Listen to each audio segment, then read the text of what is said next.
کہ اگر عمران خان اگلے 2 سال میں کامیاب ہو گئے اور انہوں نے عوام کو واقعتاً ریلیف دینا شروع کر دیا تو شریف اور زرداری خاندان آپ کو کہاں کھڑے نظر آتے ہیں؟ زرداری صاحب بڑا گہرا سوال ہے آپ کا. پہلی بات یہ ہے کہ یہ جو پی ڈی ایم شی ڈی ایم یہ جو اس طرح یہ جو دلتیاں جھاڑ رہے ہیں نا یا منہ سے زہر اگل رہے ہیں، فوج کے بارے میں پروپیگنڈا اور بد زبانی ہیجانی گفتگو اور یہ ڈھائی ٹوٹرو یہ پی ڈی ایم وغیرہ جو بھاگے دوڑے پھر رہے ہیں، اس کی بنیادی وجہ یہ ہے. اور سچی بات یہ ہے، مجھے آپ کے سوال سے میرا دھیان اس طرف گیا ہے، ایک کریڈٹ آپ کے سوال کو جاتا ہے. ان کی فرسٹریشن ہے یہ، ادروائز پی ٹی آئی کی آج تک کی پرفارمنس ہے تو ان سے خطرہ نہیں ہونا چاہیے، بلکہ ان کو وقت دینا چاہیے مزید، تاکہ یہ ان کی اگر پاپولیرٹی کا گراف نیچے جا رہا ہے تو وہ تیزی سے نیچے جائے، ان کو پورا وقت ملے. اچھا،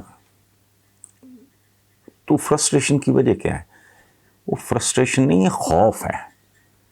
یہ ڈرتے ہیں، یہ خوف زدہ ہیں، چونکہ یہ عمران کا ماضی آپ سے بھی نہیں ڈھکا چھپا، میرے سے بھی نہیں، اسی طرح ہر بندے کو پتا ہے. تو وہ عام سی بات، اس کو زندگی میں کوئی چیز آسانی سے ملی نہیں، اور یہ امتحان ہوتا ہے اللہ پاک کی طرف سے اپنے بندوں کا، ویسے نہیں. تو ورلڈ کپ سے لے کے he was a bad cricketer, جو میں نے سنا ہے، اگر میں نے غلط سنا ہے تو مجھے معاف کر دیں، لیکن سنا ہے کہ شروع میں وہ بہت ہی ٹلا ٹلا آرڈنری سا کرکٹر تھا. اس نے جان ماری اور ملا کر جو اچیو کیا آپ کے سامنے. اسی طرح ہاسپٹل اس کا، اسی طرح اس کا ورنمل کالج وغیرہ، اسی طرح پولیٹیکل پارٹی، سارا کچھ. اس کو کوئی چیز آسانی سے زندگی میں نصیب نہیں ہوئی. اب یہ الٹیمیٹ ہے، پالیٹکس اور گورننس، یہ اللہ پاک کی طرف سے کسی انسان کے لیے بہت بڑا انعام بھی ہوتا ہے، امتحان بھی ہوتا ہے کہ چل بھائی، تجھے اتنے انسانوں کی رہبری اور رہنمائی کا فریضہ میں نے سونپ دیا ہے، اب دیکھتے ہیں تو کرتا کیا ہے.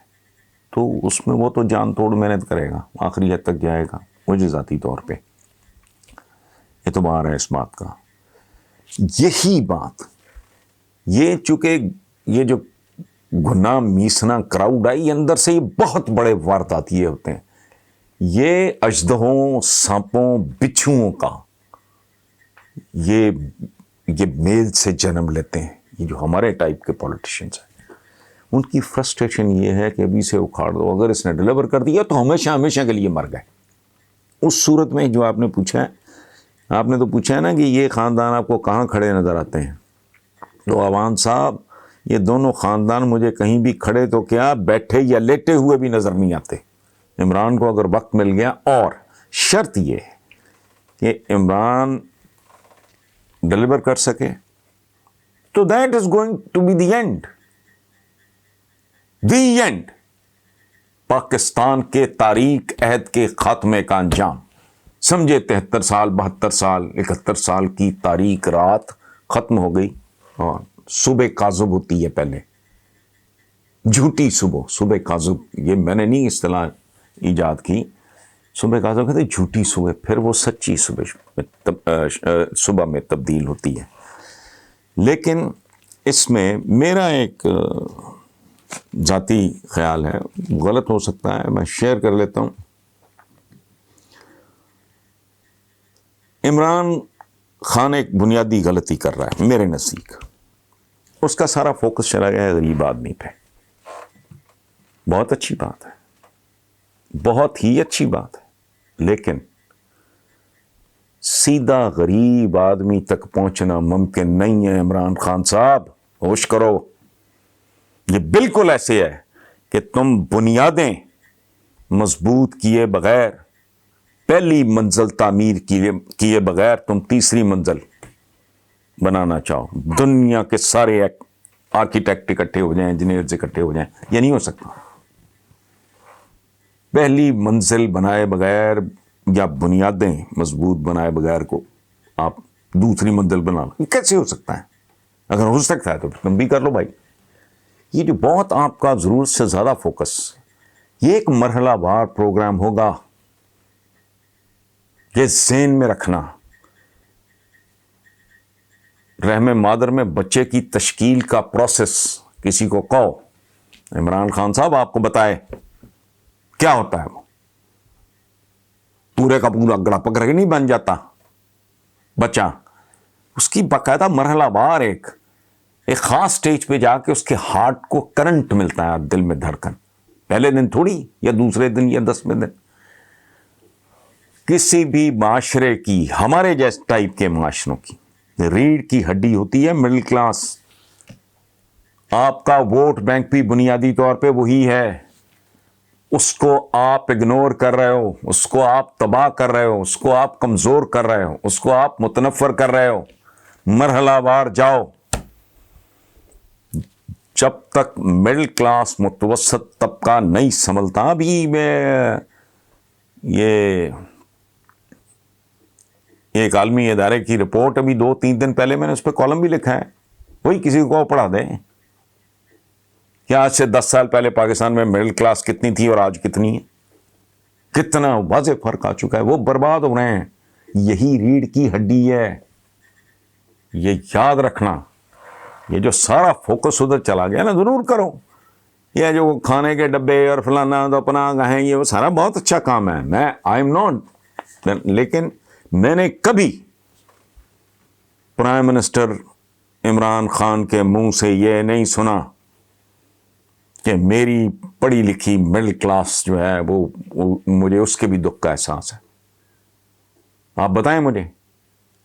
اس کے بغیر ہمارے ٹائپ کے سرمایہ دارانہ نظام میں، یا سوشلسٹ سسٹم ہو، کمیونزم ہو کہیں، میں اس کی بات نہیں کر رہا. غریب آدمی، کس کو غریب آدمی کہتے ہو؟ پہلے تو لیٹس ڈیفائن اٹ.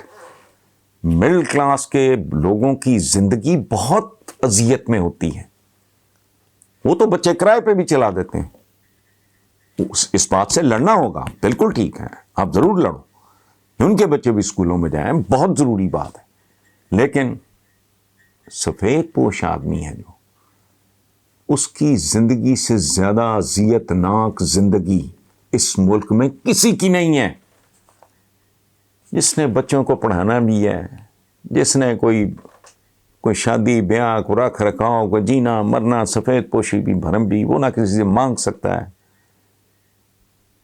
نہ مارے خوف کے کوئی اس کو مدد دیتا ہے کہ یار یہ آگے سے میرے گلے ہی نہ پڑ جائے. یہ ہوتا ہے. مطلب اس لیے مرحلہ وار چلو بھائی. میرے نزدیک پی ٹی آئی غلطی کر رہی ہے. ان کا ٹوٹل جو فوکس ہے غریب آدمی بالکل ہونا چاہیے. غریب آدمی تمہاری بنیاد نہیں، پہلی منزل ہے. یہ ہے مڈل کلاس.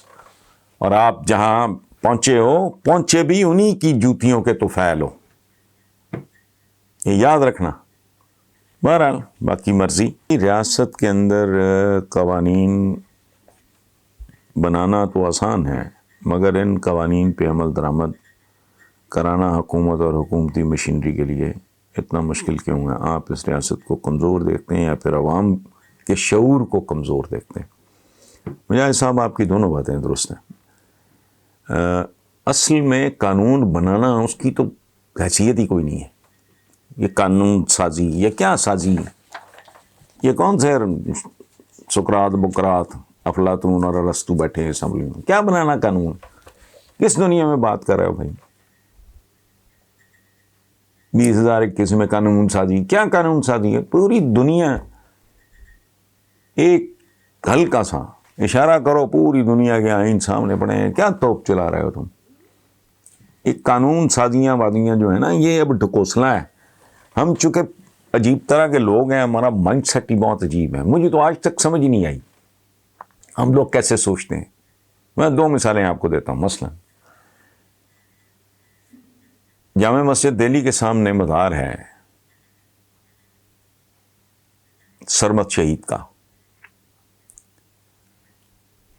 اس کو قتل کروایا تھا اورنگزیب عالمگیر نے. اب میں اس بحث پہ نہیں پڑتا کہ اورنگزیب عالمگیر ٹھیک تھا یا سرمد شہید. میں نے کسی مسلمان کے منہ سے سرمد نہیں سنا. وہ صوفی تھا، ایک مجذوب تھا، ایک دارا شکو سے پیار کرتا تھا، ننگ دھڑنگ پھرتا تھا. اس کا قاتل کون؟ اورنگزیب عالمگیر کے حکم پہ جامع مسجد دلی کے سامنے اس کا سر اتارا گیا اور وہیں اس کی قبر ہے. میں بھی گیا ہوں. اب مجھے سمجھ نہیں آتی، اس وقت میرے ساتھ 2-3 دوست تھے، ان میں سے ایک خاتون تھیں، کینیڈا سے آئی ہوئی تھیں، پاکستانی تھیں، وہ بھی ہمارے ساتھ تھیں. تو وہاں ہم نے فاتحہ وغیرہ پڑھی تو مجھے کہتی ہیں اورنگزیب عالمگیر کے مزار پہ بھی جانا ہے. تو میں حیران رہ گیا، اور پڑھی لکھی خاتون. اور میں نے کہا بی بی یہ کیا کر رہی ہو تم؟ یا اس کے مزار پہ جاؤ یا اس کے جاؤ، وہ قاتل ہے، یہ مقتول ہے، دونوں کے ساتھ. اچھا، پھر بابائے قوم قائد اعظم محمد علی جناح، خلافت موومنٹ چل رہی تھی، اور وہ جو اس کے ہیروز ہیں ماشاءاللہ، وہ بابائے قوم کے بارے میں کیا کیا زبان استعمال کر رہے تھے، ریکارڈ پہ موجود ہے. میں نے تو کوئی کتاب نہیں لکھی. اور اس سے بھی ایک ہاتھ آگے یہ جمعہ جانجنال، وہ ترک جس کو اتا ترک کہتے تھے، اپنا باپ، جیسے ہم کہتے ہیں بابائے قوم، جس طرح ہمارے لیے قائد اعظم محمد علی جناح، اسی طرح مصطفیٰ کمال. وہ ترک اپنے باپ، عطا کہتے ہیں ترکی میں باپ کو، الف سے عطا، وہ اپنے اس باپ کی قیادت میں اس فرسودہ گلے سڑے سو کالڈ خلافت، اس سے نجات حاصل کر رہے تھے جو انہوں نے کر لی. ادھر ہم جمعہ جانجنال، بھائی آپ کس کھاتے میں؟ سو یہ عجیب و غریب طرح کے تضادات ہیں. مجھے نہیں دلچسپی اس بحث میں پڑھنے کی کبھی یہ سچا ہے وہ جو، لیکن یہ کیسے ہو سکتا ہے کہ آپ قاتل اور مقتول دونوں کے ہی آپ ٹھیکیدار بنے ہوئے ہیں؟ یہاں کو دیر سم تھنگ، ہمارا مائنڈ سیٹ الٹا ہے. آپ الٹی جگہ جاؤ. کوئی بھی بندہ، مجھے بھی یہی آزادی ہونی چاہیے، میں قاتل اور مقتول میں سے مقتول کی بجائے میں قاتل کے ساتھ کھڑا ہو جاؤں، ٹھیک ہے، پر دونوں کے ساتھ واردات تو نہ کرو نا. بعد میں پھر وہی جو برادران گئے بولی اماں یہ شوکت علی کی جان بیٹا خلافت پہ دینا، پھر وہ رجوع بھی کر لیا انہوں نے. کوئی مطلب لاجک ہوتی ہے. اسی طرح یہ جو آپ بات کرتے ہو نا قوانین، کیا قانون سازی 2021 میں، یہ ہمیں ڈھکوسلا ہے. یہ بیسیکلی مجھے نہیں اسمبلیوں کی کوئی لاجک نظر آتی. انہوں نے کیا کرنا ہے؟ وہ دنیا جہان کا ہر آئین ایک سیکنڈ میں سامنے پڑا ہے. جو 4 بندے اٹھاؤ جو تمہیں سوٹ کرتا ہے، تمہارے کلچر کو، تمہارے مذہب کے حوالے سے، دین کے حوالے سے، یا جو بھی تمہارے حوالے ہیں، جو تمہاری سمجھ میں آتا ہے کر لو. تم نے کیا قانون سازی کرنی ہے؟ دنیا گلوبل ولیج بن گئی ہے. ساتھ والے گھر میں ادھر بالکل جیسے ساتھ والے گھر کا نہیں اتنا پتا ہوتا. آپ کبھی میری گزارش پہ ٹھنڈے دل سے غور کریں. آپ کو یہ نہیں پتا کہ ساتھ والے گھر میں جو بزرگ خاتون رہ رہی ہے وہ کتنی بیمار ہے، اس کی کیا صورت حال ہے. آپ کو انجلینا جولی کے بارے میں زیادہ پتا ہے. آپ کو نہیں پتا کہ ادھر کی طرف جو بے روزگار نوجوان پھر رہا ہے اس کے حالات کیا ہیں. آپ کو بریڈ پٹ کے بارے میں بڑا پتا ہے. دنیا تو یہاں آ گئی ہے. اب یہاں بیٹھے قانون ساز، تو کیا قانون ساز تم؟ آدھے پونے ویسے نیم خاندار نان سیریس سے لوگ ہوتے ہیں، جو پڑھے لکھے بھی ہیں نا، وہ بھی جھکتی ہیں آپس میں بیٹھ کے. کبھی آپ ان کی گفتگو سنیں، بندہ کہتا ہے یار یہ قانون ساز ہے، یہ تو مطلب جوتا ساز نہیں ہو سکتا. لیکن بہرحال یہ جو بات آپ نے کی ہے نا کہ قوانین کو بنانا، اور پھر اصل کام ہے ہی ان کا نفاذ، ان کو ایکسیکیوٹ کرنا، ان کو امپلیمنٹ کرنا. تو باقی اس ملک کی جو بدماشیہ اشرافیہ ہے، آپ نے کہا نا کہ یا عوام کا شعور ناقص ہے یا اداروں کے بس میں نہیں. دونوں باتیں ٹھیک ہیں. اشرافیہ نے ادارے تو تباہ کر دی ہیں. ایک ادارہ جو بچ گیا ان کے شر سے، ان کی شیطانیت سے، ان کی خباثت سے، اس کے بارے میں یہ زہر اگلتے رہتے ہیں، کیونکہ وہ بچ گیا ہے. بچ وہ کیوں گیا ہے؟ ان کے پاس سوٹا، اس لیے بچ گئے. وہ انہوں نے اپنا آپ انٹیکٹ رکھا ہوا ہے، تگڑا رکھا ہوا ہے، ڈسپلن، دنیا کی ٹاپ 7 افواج میں ان کا شمار ہوتا ہے. ابھی ریسنٹلی کوئی تھا، کوئی اس طرح کے نا فگرز آئے ہوئے تھے، ٹھیک، اور وہ ملکی نہیں تھے، باہر سے. تو اس لیے دوسری طرف عوام کو انہوں نے تعلیم سے محروم رکھا ہے. اور کو کتنا بڑا بھی فن خان ہو، نیوٹن اگر کبھی اسکول ہی نہ جاتا، یا آئنسٹائن، میں پرانے زمانوں کے سائنٹسٹ کی بات نہیں کر رہا جو بیسک سی باتیں طے کرتے تھے، تو سوال ہی نہیں پیدا ہوتا. عوام کو، اداروں کو برباد اور عوام کو برباد، یہ 2 کام کیے اس ملک کی نام نہاد اشرافیہ نے، جس کے بارے میں یہ بھی کوئی بتانے کو تیار نہیں کہ یہ بدماشیہ ہے. ان کے کبھی خاندانی پس منظر تو اٹھا کے دیکھو، یہ کون لوگ ہیں، کن لوگوں کے لیے کیا کیا خدمات انجام دینے کے نتیجے میں یہ اشرافیہ بنے، یہ معزز بنے. وہ اس لیے کہ 1857 جو غدر ہوا، یا جس کو بغاوت کہہ لیں آپ، یا انقلاب، جو بھی ناکام انقلاب، جب بہادر شاہ ظفر کا آخری وہ جو ایک فارمیلٹی تھی وہ بھی گورے نے ختم کر دی، اس وقت کن لوگوں کے کیا رول تھے؟ آج ان کی اولادیں کہاں کھڑی ہیں؟ اصلی اشرافیہ تھی، اس کا تو انہوں نے، جنہوں پنجابی جی کہتے بھی مار دیتا. یہ اشرافیہ کہاں سے آ گئی؟ یہ تم مخبروں، ایجنٹوں، چاپلوسوں، خوشامدیوں کی اولادیں جو آج بھی ہماری اشرافیہ. بہرحال اپنے اپنے نصیب ہیں. Thank you very much.